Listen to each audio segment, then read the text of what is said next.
নমস্কার প্রিয় দর্শক মণ্ডলী, আপনারা দেখছেন easy online Bangla YouTube channel. বন্ধুরা, আগের ভিডিওতে আমরা আপনাদেরকে জানিয়েছি যে কিভাবে আপনারা গ্রাম পঞ্চায়েতের অফিসিয়াল ওয়েবসাইটে এসে অনলাইনে রেজিস্ট্রেশন করবেন। সেই ভিডিও আমাদের কিন্তু ইউটিউবে আপলোড করা হয়েছে। সেটা যদি আপনারা না দেখে থাকেন তাহলে কিন্তু আপনারা দেখে নেবেন।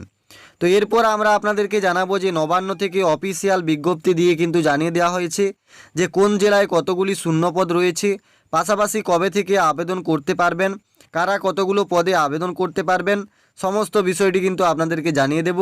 তাই অবশ্যই ভিডিওটি প্রথম থেকে শেষ পর্যন্ত দেখবেন।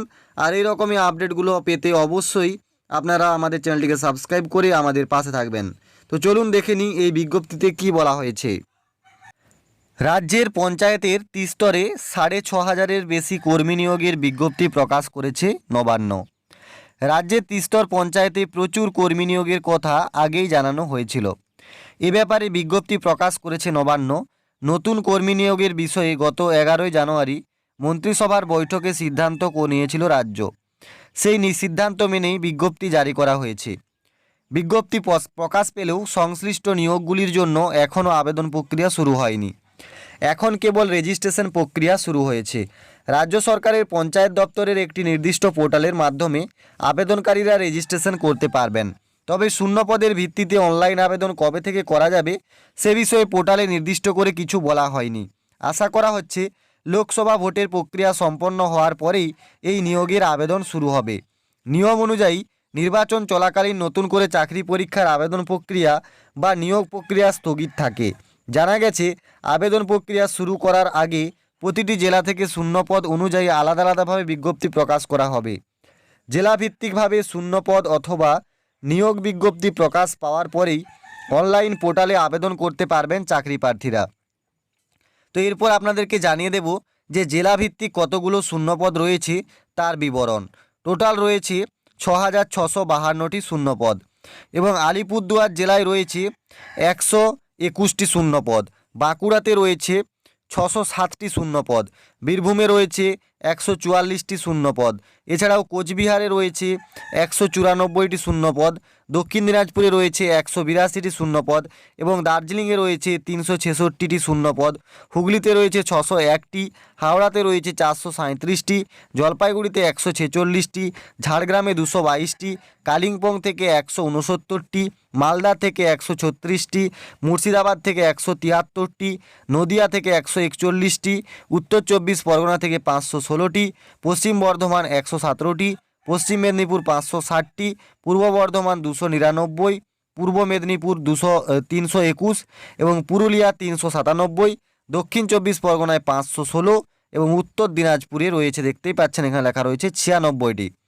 নবান্ন প্রকাশিত বিজ্ঞপ্তিতে জানানো হয়, রাজ্যের গ্রাম পঞ্চায়েত, পঞ্চায়েত সমিতি এবং জেলা পরিষদ পঞ্চায়েতের ৩টি স্তরে মোট ৬,৬৫২ জনকে নিয়োগ করা হবে। ত্রিস্তর পঞ্চায়েতের পাশাপাশি শিলিগুড়ি মহকুমা পরিষদের অধীনেও কর্মী নিয়োগ করা হবে। তো বন্ধুরা, এরপর আপনাদেরকে জানিয়ে দেব যে আপনারা একজন কতগুলো শূন্যপদে আবেদন করতে পারবেন, পাশাপাশি আরও বিভিন্ন প্রশ্নের উত্তর। সেটা দেখার জন্য অবশ্যই ভিডিওটি শেষ পর্যন্ত দেখবেন এবং আপনার বন্ধুদের সাথে অবশ্যই ভিডিওটিকে শেয়ার করবেন।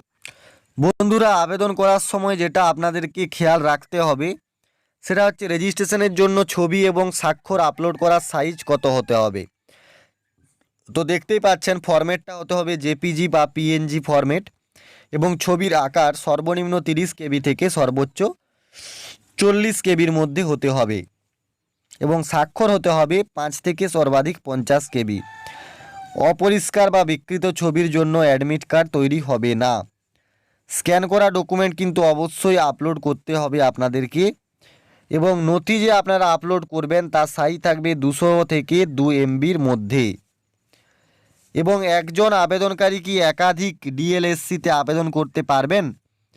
এটাই কিন্তু উত্তরটা রয়েছে হ্যাঁ, একজন আবেদনকারী একাধিক ডিএলএসসিতে আবেদন করতে পারবেন।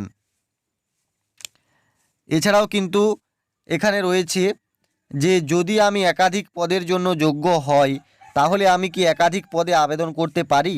তো আবেদনের সময় কোনো বিধিনিষেধ নেই, তবে পরীক্ষা যেহেতু একদিনে এবং বিভিন্ন স্থানে হতে পারে, সুতরাং আবেদন করার সময় সাবধানে পদ নির্বাচন করার জন্য আপনাদেরকে বলা হচ্ছে।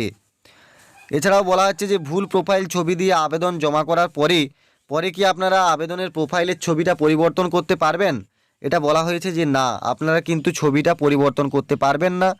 তাই আপনারা ভালো করে কিন্তু যখন আবেদন করবেন তখন এটা কিন্তু দেখে নেবেন। এছাড়াও এখানে বিভিন্ন প্রশ্ন উত্তর রয়েছে, আপনারা এগুলো দেখে নিতে পারেন। এত যদি আমি বলে বলে আপনাদেরকে পড়ে শোনাই তাহলে কিন্তু অনেক ভিডিওটি লম্বা হয়ে যাবে। এছাড়াও এখানে লাস্ট প্রশ্নটি রয়েছে যে আবেদনের পরে আবেদনকারীরা কিভাবে আবেদনের আপডেট পাবেন।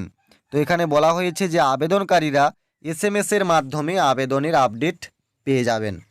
তো এই ছিল আজকের আপডেট। এই ভিডিওতে আমি আপনাদেরকে জানালাম যে গ্রাম পঞ্চায়েতের যে অনলাইন রেজিস্ট্রেশন চলছে, সেই রেজিস্ট্রেশন করার পরে আপনাদের কতগুলো শূন্যপদের বিবরণ রয়েছে, কোন কোন জেলায় কতগুলি শূন্যপদ রয়েছে, পাশাপাশি আপনাদের বিভিন্ন প্রশ্নের উত্তরও আজকে এই ভিডিওতে জানালাম।